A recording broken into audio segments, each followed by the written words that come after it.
And by the way, An-twon does personal training, and he's my guy because I was assaulted this past summer by some deranged guy, and it wasn't a very serious assault, but I was still really taken aback by just being hit. And I'm like, man, I didn't react the way I thought I would when I was hit.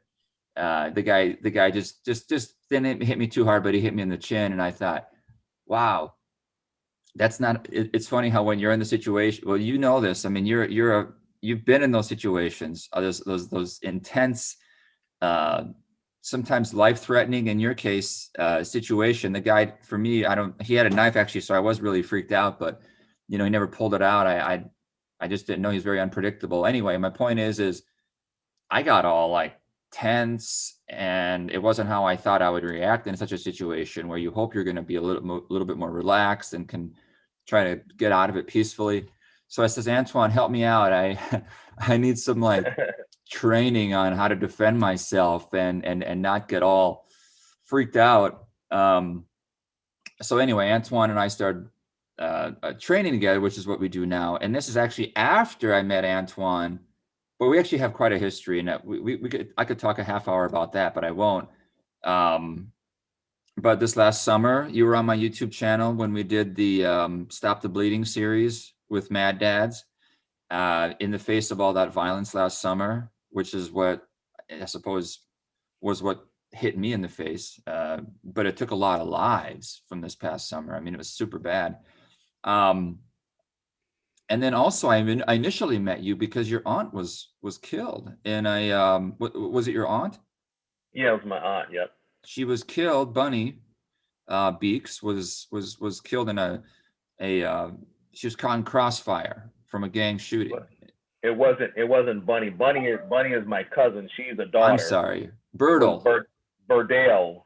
Burdell. Yeah, Burdell Beeks is my Thank aunt. you. She was Thank the you. one that was caught in the Apologies to crossfire. Bunny. Bunny's her Yeah. daughter. Your Yes. cousin. Yeah. And Okay. she's alive, well and kicking.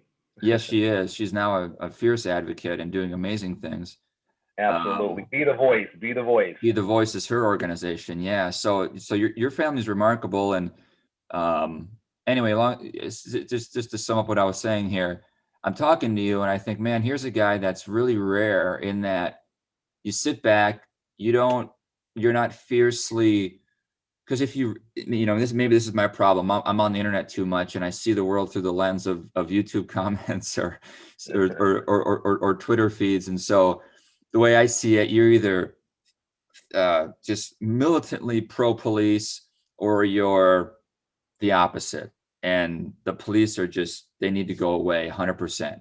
So, uh, and obviously I'm not, I think reasonable people in the middle recognize there's problems with both of those, uh, and sometimes fatally horrible, tragically awful problems with either of those sides. So then I meet you, former law enforcement, um, African American dude, grew up in the city here. So, is that right? You were born and raised in Minneapolis?